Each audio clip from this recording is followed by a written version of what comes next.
दोस्तों हम देख रहे थे भारतीय राज व्यवस्था लूसेंट वस्तुनिष्ठ सामान्य ज्ञान से। दोस्तों इसमें हम 2 यूनिट देख चुके हैं और आज दोस्तों यूनिट 3 और 4 हम यहाँ पर देखने वाले हैं संविधान की प्रस्तावना एवं संविधान की विशेषताएं। इससे संबंधित दोस्तों प्रश्न रहने वाले हैं।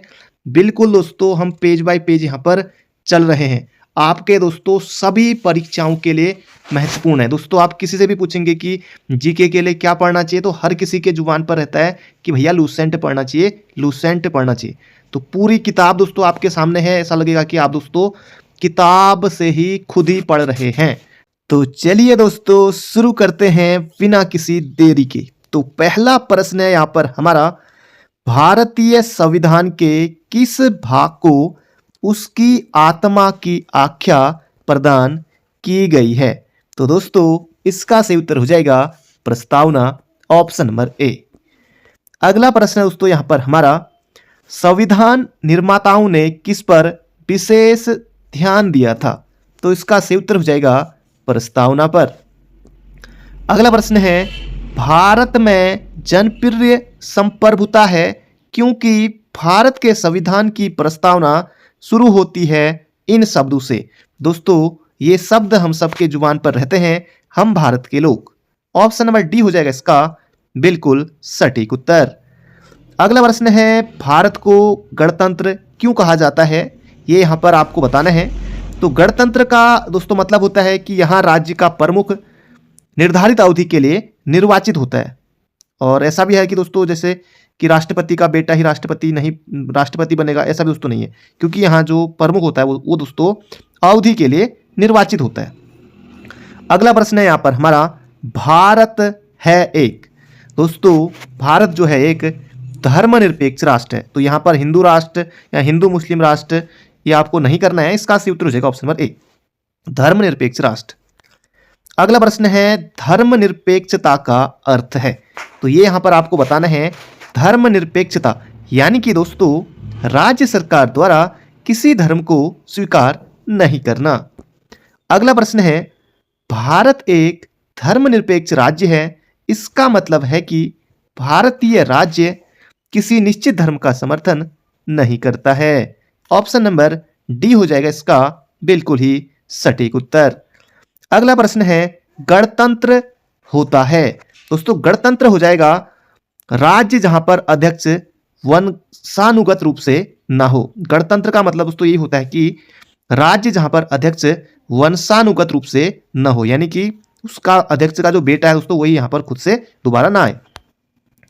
अगला प्रश्न है, निम्नलिखित में से कौन से 2 शब्द हैं जिनका समावेशन 42वें संविधान संशोधन द्वारा संविधान की उद्देशिका में किया गया था?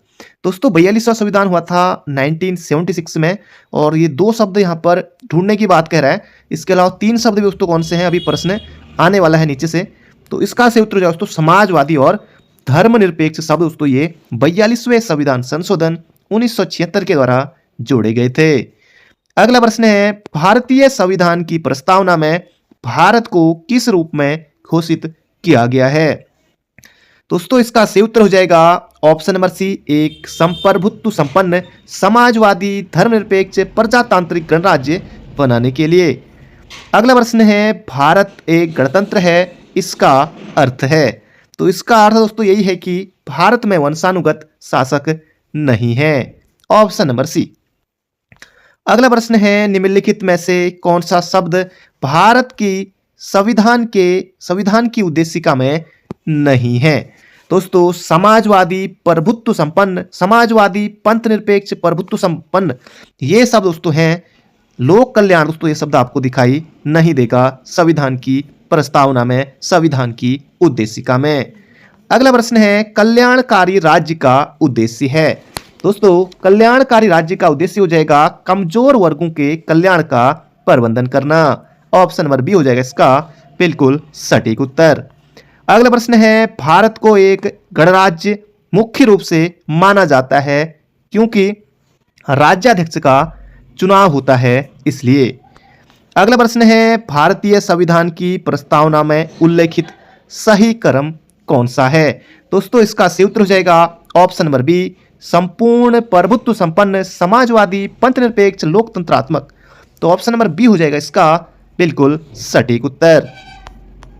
अगला प्रश्न है, संविधान की प्रस्तावना में प्रयुक्त शब्द सेक्युलर का अर्थ है, ये यहां पर आपको बताना है। तो इसका सही उत्तर हो जाएगा सभी नागरिकों को धर्म एवं उपासना की स्वतंत्रता। अगला प्रश्न है, शब्द धर्मनिरपेक्ष बोले तो सेक्युलर भारत के संविधान की प्रस्तावना में जोड़ा गया था। इसके विषय में निम्नलिखित कथनों में से कौन सा सही है? यह 1976 में जोड़ा गया था, बिल्कुल सही है। यह 42वें संविधान द्वारा जोड़ा गया था। 44वां संविधान संशोधन दोस्तों 1978 में हुआ था, तो ये गलत हो जाएगा। यह 1976 में जोड़ा गया था और 42वें संविधान संशोधन के द्वारा जोड़ा गया था। यह मूल प्रस्तावना में था। अगर दोस्तों ये मूल प्रस्तावना में होता तो फिर इसको 42वें संविधान संशोधन द्वारा जोड़ने की आवश्यकता ही हमको नहीं पड़ती। तो ये दोस्तों जो धर्मनिरपेक्ष शब्द है ना, 42वें संविधान संशोधन 1976 में जोड़ा गया। 1 और 3 ऑप्शन नंबर बी हो जाएगा सही उत्तर। अगला प्रश्न है, भारतीय संविधान की प्रस्तावना में लिखित हम भारत के लोग we the people of India से क्या अर्थ निकलता है? तो इसका सही उत्तर हो जाएगा कि संविधान का निर्माण भारत की जनता द्वारा हुआ है। ऑप्शन नंबर बी हो जाएगा इसका बिल्कुल ही सटीक उत्तर। अगला प्रश्न है, समाजवाद का अर्थ है। तो समाजवाद दोस्तों इसका सही उत्तर हो जाएगा सामाजिक न्याय। Option number C. अगला प्रश्न है, 42वें संविधान संशोधन द्वारा प्रस्तावना में निम्नलिखित में से कौन सा शब्द जोड़ा गया? दोस्तों इसका सही उत्तर हो जाएगा समाजवाद। अगला प्रश्न है, भारतीय संविधान की आत्मा किसे कहा गया है? दोस्तों इसका सही उत्तर हो जाएगा प्रस्तावना को भारतीय संविधान की आत्मा कहा गया है। अगला प्रश्न है, भारत में लौकिक सार्वभौमिकता है क्योंकि संविधान की प्रस्तावना प्रारंभ होती है हम भारत के लोग शब्दों से। ऑप्शन नंबर ए हो जाएगा इसका बिल्कुल सटीक उत्तर। अगला दोस्तों प्रश्न है, भारतीय संविधान की प्रस्तावना पर किस क्रांति का प्रभाव नहीं झलकता है?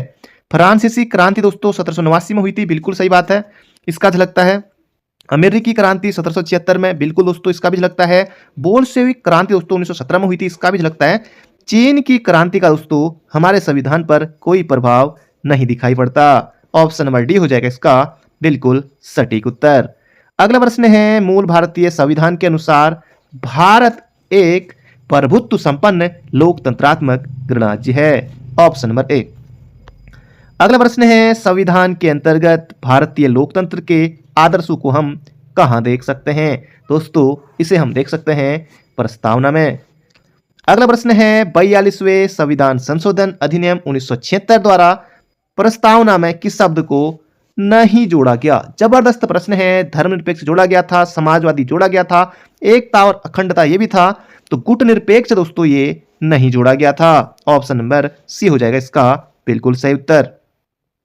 अगला प्रश्न है, भारतीय संविधान की प्रस्तावना के बारे में कौन सा कथन सही है? कोई दोस्तों एक ही कथन यहां पर सही है, तो इसका सही उत्तर हो जाएगा उक्त शब्द 1976 में जोड़े गए थे।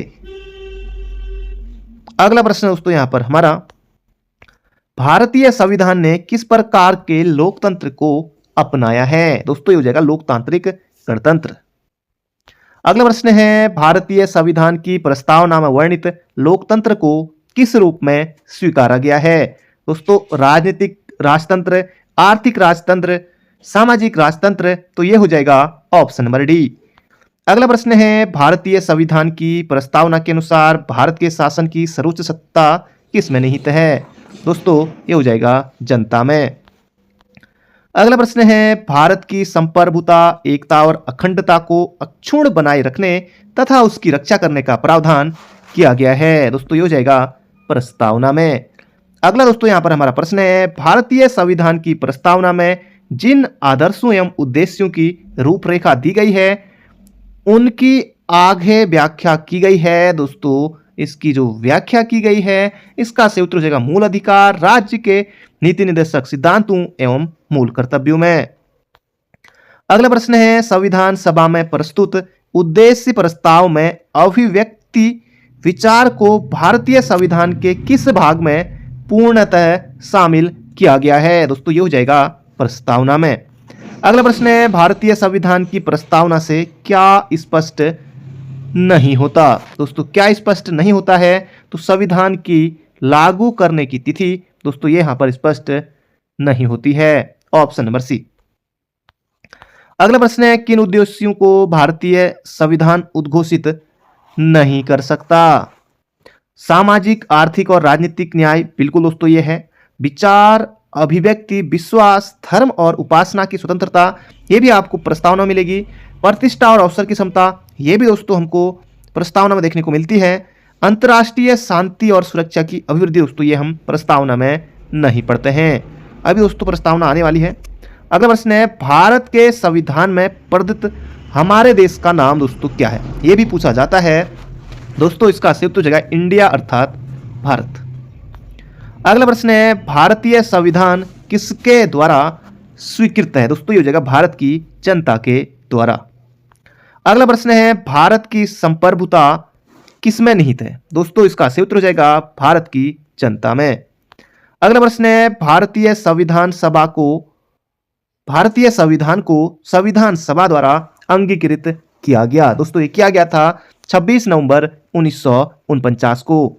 ऑप्शन नंबर ए हो जाएगा इसका बिल्कुल सटीक उत्तर। अगला प्रश्न है, भारत का संविधान पूर्ण रूप से तैयार हुआ? दोस्तों ये हो जाएगा 26 नवंबर 1949 को। अगला प्रश्न है, भारतीय संविधान कब अंगीकार किया गया? दोस्तों ये हो जाएगा 26 नवंबर 1949 को। अगला प्रश्न है, निम्नलिखित में से किस तिथि को भारत का संविधान लागू किया गया था? दोस्तों ये हो जाएगा 26 जनवरी 1950 को। अगला प्रश्न है, किस वर्ष भारत में एक प्रभुत्व संपन्न प्रजातांत्रिक गणराज्य बना? दोस्तों ये हो जाएगा 1950 में। अगला प्रश्न है, उस संविधान के उद्देश्य का प्रस्तावना का संशोधन कितनी बार किया गया? दोस्तों ये हो जाएगा एक बार दोस्तों किया गया था। अगला प्रश्न है, भारत के संविधान की प्रस्तावना में प्रथम संशोधन कब किया गया? दोस्तों इसका सही उत्तर हो जाएगा 1976 में। बोले तो ऑप्शन नंबर सी हो जाएगा इसका बिल्कुल सटीक उत्तर। तो यही है दोस्तों हमारी प्रस्तावना। देखिए यहां पर, हम भारत के लोग भारत को एक संपूर्ण प्रभुत्व संपन्न समाजवादी पंथनिरपेक्ष लोकतंत्रात्मक गणराज्य बनाने के लिए तथा उसके समस्त नागरिकों को सामाजिक, आर्थिक और राजनीतिक न्याय, विचार, अभिव्यक्ति, विश्वास, धर्म और उपासना की स्वतंत्रता, प्रतिष्ठा और अवसर की समता प्राप्त कराने के लिए तथा उन सब में व्यक्ति की गरिमा और राष्ट्र की एकता और अखंडता सुनिश्चित करने वाली बंधुता बढ़ाने के लिए दृढ़ संकल्प होकर अपनी इस संविधान सभा में आज 26 नवंबर दोस्तों यहां पर आएगा 26 नवंबर 1949 एतद द्वारा इस संविधान को अंगीकृत, अधिनियमित और आत्माप्रित करते हैं। तो ऑप्शन नंबर बी होगा इसका सटीक उत्तर। अगला प्रश्न है, संविधान की प्रस्तावना सभी भारतीय नागरिकों को निम्नलिखित में से कौन सा एक उपलब्ध कराने के लिए वायदा नहीं करती है? सामाजिक न्याय बिल्कुल है, विचार की स्वतंत्रता ये भी है, राजनीतिक न्याय भी है, पूजा की समानता दोस्तों ये हमको देखने को नहीं मिलती है। अगला प्रश्न है, 26 नवंबर 1949 को अंगीकृत भारतीय संविधान की प्रस्तावना में शब्द सम्मिलित नहीं थे। कौन से दोस्तों शब्द सम्मिलित नहीं थे जब हमारा संविधान बना था? दोस्तों इसका सही उत्तर हो जाएगा, एक तो समाजवादी नहीं था, पंथनिरपेक्ष नहीं था, अखंडता नहीं था। दोस्तों इन तीनों शब्दों को 1, 2, 3 इनको दोस्तों जोड़ा गया था 42वें संविधान संशोधन 1976 के द्वारा, और गणराज्य दोस्तों ये पहले से शब्द मौजूद था। अगला प्रश्न है, भारतीय संविधान की उद्देशिका में परिवर्तन किस संशोधन अधिनियम में किए गए थे? दोस्तों इसका सही उत्तर हो जाएगा 42वां संविधान संशोधन 1976 के द्वारा। अगला प्रश्न है, भारत की संप्रभुता, एकता और अखंडता को सुनिश्चित तथा संरक्षित करने का भाव निहित है। दोस्तों ये है प्रस्तावना में। अगला प्रश्न है यहाँ पर हमारा, प्रस्तावना का वह प्रावधान जो सभी वयस्क नागरिकों को मतदान करने का अधिकार प्रदान करता है कहलाता है? दोस्तों ये हो जाएगा प्रजातंत्र। अगला प्रश्न है, भारत के संविधान की प्रस्तावना में समाजवादी और धर्मनिरपेक्ष शब्दों को किस संशोधन द्वारा जोड़ा गया? तो 1976 में दोस्तों ये जोड़ा गया था। अगला प्रश्न है संविधान की प्रस्तावना, भारत के संविधान की प्रस्तावना में प्रयुक्त स्वतंत्रता, समानता एवं बंधुत्व शब्द किस क्रांति से प्रेरित है? बहुत ज्यादा बहुत ज्यादा बहुत ज्यादा महत्वपूर्ण है, फ्रांस की क्रांति, ऑप्शन नंबर सी। अगला प्रश्न है भारतीय संविधान के किस भाग में स्पष्ट रूप से घोषणा की गई है कि भारत एक धर्मनिरपेक्ष राज्य है? दोस्तों इसका से उत्तर हो जाएगा संविधान की प्रस्तावना में। अगला प्रश्न है भारत के संविधान की प्रस्तावना में कितने प्रकार की न्याय, स्वतंत्रता, समानता एवं भ्रातृत्व का सही क्रम उल्लेख किया गया है? दोस्तों अच्छा प्रश्न है। दोस्तों न्याय हमको जो है 3 प्रकार के दोस्तों न्याय हमको मिलते हैं। एक तो हो गया आर्थिक न्याय, राजनीतिक न्याय और सामाजिक न्याय। दोस्तों 3 प्रकार के न्याय, तो न्याय दोस्तों 3 तो ए ऑप्शन में दोस्तों यहाँ पर हमको ये मिल रहा है। बाकी इसमें ये देखिए यहाँ पर 1 पहले आ गया, 2 पहले आ गया, 5 पहले आ गया, तो ऑप्शन नंबर ए ही हो गया हमारा सही उत्तर। 5 प्रकार की स्वतंत्रता दोस्तों हमको यहाँ पर देखने को मिलती है। इसके अलावा समानता, भ्रातृत्व दोस्तों ये हो जाएगा यहाँ पर हमारा ऑप्शन नंबर ए। अगला प्रश्न है भारतीय संविधान का प्राधिकार स्रोत कौन है? दोस्तों ये हो जाएगा भारत के लोग, भारत की जनता। अगला प्रश्न है संविधान की प्रस्तावना का विधिक स्वरूप क्या है? दोस्तों ये हो जाएगा यह लागू नहीं किया जा सकता।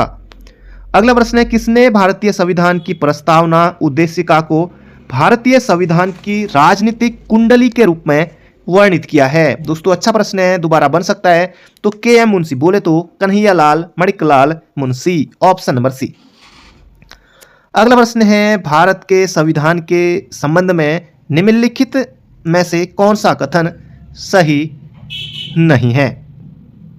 समाजवादी और पंथनिरपेक्ष शब्द प्रारंभ में संविधान के अंश नहीं थे दोस्तों, बिल्कुल नहीं थे, क्योंकि इनको 42वें संविधान संशोधन अधिनियम 1976 के द्वारा जोड़ा गया था।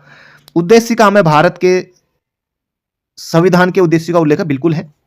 उद्देशिका न्यायालय में परिवर्तनीय दोस्तों ये नहीं है, ऑप्शन नंबर सी होगा इसका सटीक उत्तर।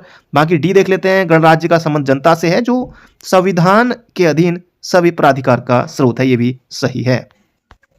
अगला प्रश्न है भारतीय संविधान का 42वां संशोधन अधिनियम 1976 ने संविधान की प्रस्तावना में निम्नलिखित में से किसे शामिल किया? दोस्तों पंथनिरपेक्ष को शामिल किया है। तो अभी तक दोस्तों हमने संविधान की प्रस्तावना से संबंधित 60 महत्वपूर्ण प्रश्नों को देख लिया है। यहां से शुरू होते हैं संविधान की विशेषताएं से संबंधित महत्वपूर्ण प्रश्न। दोस्तों बने रहेगा अंत तक। इसके बाद दोस्तों हम देखेंगे संविधान के स्रोत, फिर उसके बाद संविधान के भाग, अधिक सभी दोस्तों प्रश्न आने वाले, राष्ट्रपति, उपराष्ट्रपति, सभी दोस्तों पूरा दोस्तों यहाँ पर मैं कंप्लीट कराऊंगा, आप बने रहिए। तो पहला प्रश्न है दोस्तों यहाँ पर हमारा, विश्व का सबसे बड़ा लिखित एवं सर्वाधिक व्यापक संविधान किस देश का है? ये दोस्तों और कोई देश नहीं, ये अपना प्यारा भारत है, ऑप्शन नंबर बी। अगला प्रश्न है भारतीय संविधान कैसा है? दोस्तों अंशतः कठोर और अंशतः लचीला हो जाएगा इसका सही उत्तर, ऑप्शन नंबर डी। अगला प्रश्न है भारत का संविधान किस प्रकार का है? दोस्तों ये हो जाएगा नम्य व अनम्य। अगला प्रश्न है भारत के संविधान में भारत को माना गया है? दोस्तों ये माना गया है राज्यों का एक यूनियन, बोले तो राज्यों का एक संघ। अगला प्रश्न है भारत एक धर्मनिरपेक्ष देश है, इसका तात्पर्य है? दोस्तों ये हो जाएगा उसका राज्य स्तर पर कोई धर्म नहीं है, ऑप्शन नंबर बी।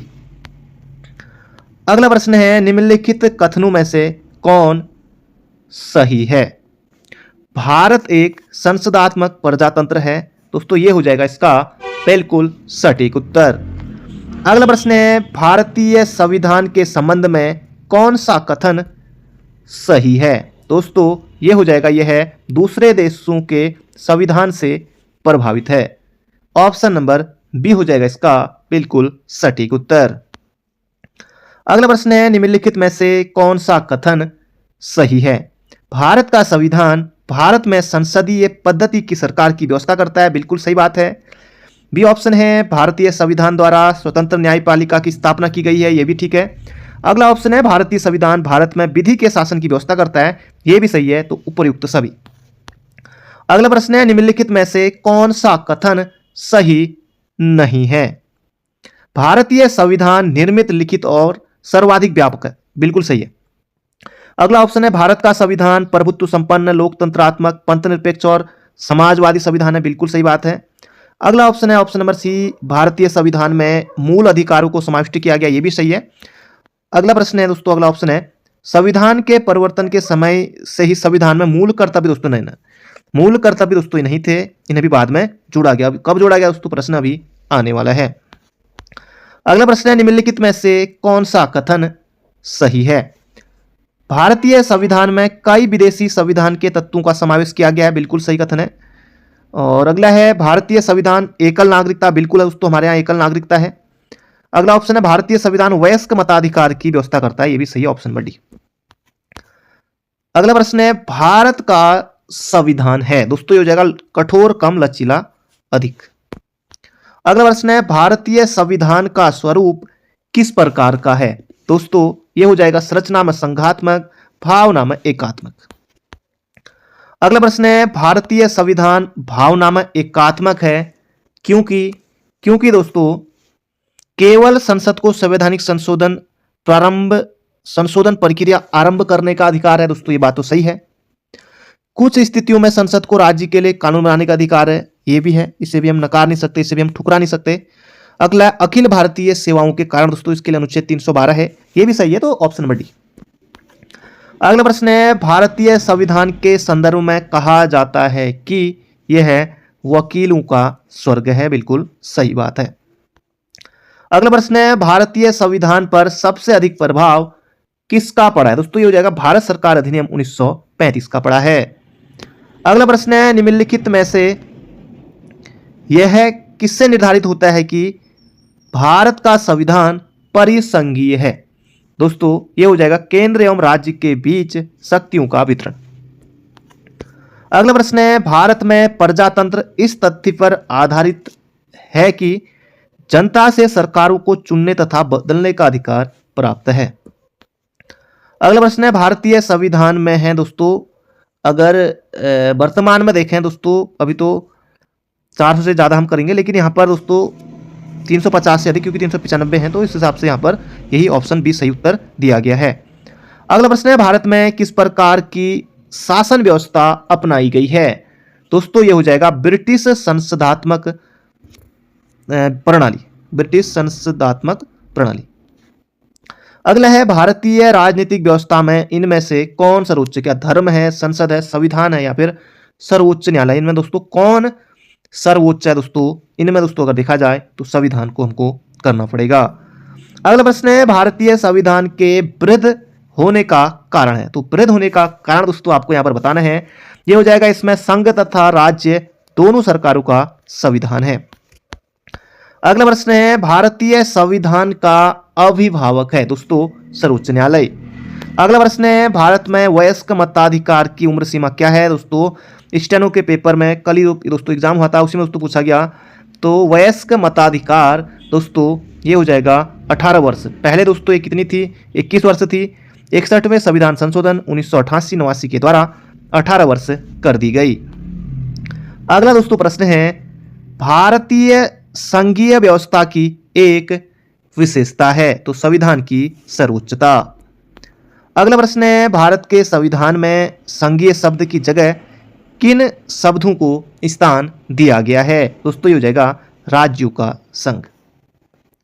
अगला प्रश्न है भारतीय संविधान में कितनी सूचियां हैं? संघ सूची, राज्य सूची और समवर्ती सूची। बोले तो ऑप्शन नंबर सी। अगला प्रश्न है भारत का संविधान अपना प्राधिकार किससे प्राप्त करता है? तो भारत की जनता से। ऑप्शन नंबर सी।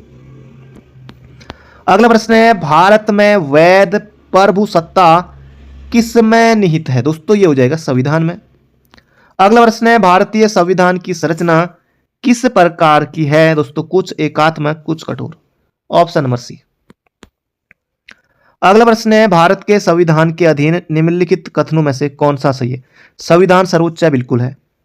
संघ तथा राज्य सरकारों के बीच शक्तियों का स्पष्ट विभाजन, बिल्कुल है। संविधान के संशोधनों के लिए विहित प्रक्रिया का अनुसरण करना होता है, बिल्कुल सही है। संघ की संसद तथा राज्य विधान संपूर्ण, दोस्तों नहीं, ये तो 1, 2, 3 यहां पर सही है दोस्तों। ऑप्शन नंबर डी हो जाएगा इसका सही उत्तर। अगला प्रश्न है लिखित संविधान की अवधारणा ने सर्वप्रथम कहां जन्म लिया था? तो ये दोस्तों कहाँ लिया था? फ्रांस में लिया था। अगला प्रश्न है, कौन सा एक भारतीय संविधान का दर्शन नहीं है? कल्याणकारी राज्य है, राजनीतिक समानता ये भी है, समाजवादी राज्य ये भी है, तो साम्यवादी राज्य दोस्तों ऑप्शन नंबर डी। अगला प्रश्न है, भारतीय संविधान अर्ध संघात्मक है। ये तो बात सही है। और अगला ऑप्शन है आर कथन है, आर कारण है, भारतीय संविधान न तो संघात्मक है और न ही एकात्मक। तो बिल्कुल दोस्तों ए और आर दोनों सही हैं और आर ए की सही व्याख्या भी यहां पर कर रहा है। अगला प्रश्न है, इनमें से कौन सा भारतीय संघीय व्यवस्था में एकात्मक तत्व है?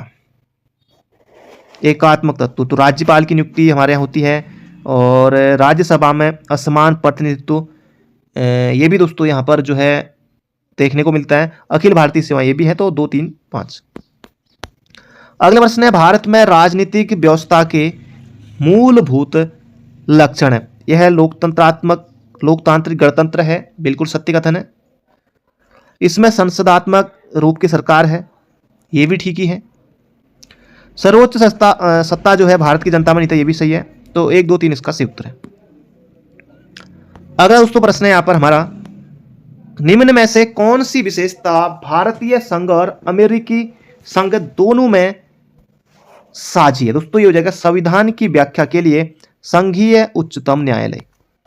अगला प्रश्न है, निम्नलिखित में से कौन भारतीय राज्य व्यवस्था में सर्वोच्च है? दोस्तों ये हो जाएगा संविधान ही सर्वोच्च है। अगला प्रश्न है, भारतीय संविधान का आप किस प्रकार वर्णन करेंगे? दोस्तों विश्व के सबसे विस्तृत संविधानों में से एक। अगला है, किसने कहा भारत एक अर्ध संघात्मक राज्य है? दोस्तों ये केसी वियर का कथन है, इन्होंने कहा था कि भारत एक अर्ध संघात्मक राज्य है। अगला प्रश्न है, निम्नलिखित में से कौन सा धर्मनिरपेक्ष राष्ट्र का लक्षण नहीं है? यह धर्मतंत्र को अस्वीकारता है, ये तो है। यह धर्म को राष्ट्र से अलग करता है, ये भी है। एक राष्ट्र को धर्मनिरपेक्ष होने के लिए अवश्य ही लोकतांत्रिक होना चाहिए। दोस्तों यहां पर गलत है, ऑप्शन नंबर सी। अगला प्रश्न दोस्तों यहां पर हमारा, यहां पर क्या आएगा दोस्तों? ये भरना है। विधेयक लिखित नियमों का एक समूह है, संविधान, तो यहां पर दोस्तों संविधान ही आएगा। संविधान लिखित नियमों का एक समूह है जिसे किसी देश में रहने वाले सभी लोगों द्वारा स्वीकार किया जाता है। अगला प्रश्न है, भारत का संविधान सरकार की राजतंत्रीय, संसदीय, राष्ट्रपतीय या फिर एकात्मक?